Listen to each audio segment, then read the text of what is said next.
Dance bar सुधारणा विधेयकावरून विधानसभेत अनिल परब आणि गृहराज्यमंत्री योगेश कदम यांच्यात खडाजंगी पाहायला मिळाली।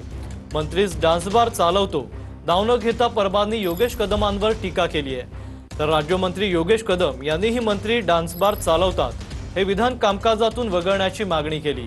हे वक्तव्य वगळलं गेलं नाही तर माजी मुख्यमंत्र्यांच्या घरी कसे डान्स बार चालतात हे मला उघड करावं लागेल असा इशारा आता योगेश कदम यांनी दिलाय।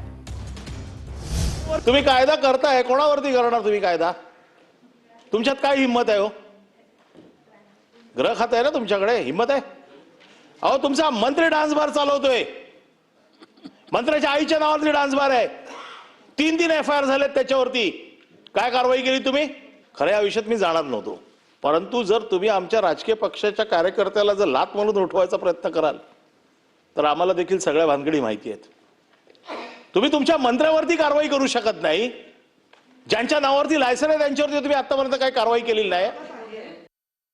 जर का विषय हा वाढला तर मग माजी मुख्यमंत्र्यांच्या घरामध्ये कुठे डान्स बार चालू होते ही देखील माहिती मला द्यावी लागेल।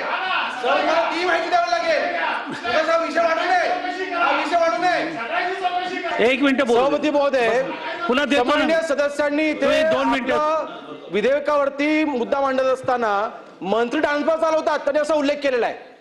ते पटलावना काढून टाकण्यात यावं। मंत्री डान्स बार चालवताना असा उल्लेख केलेला आहे, हे कुठल्या आधारे म्हणतायत?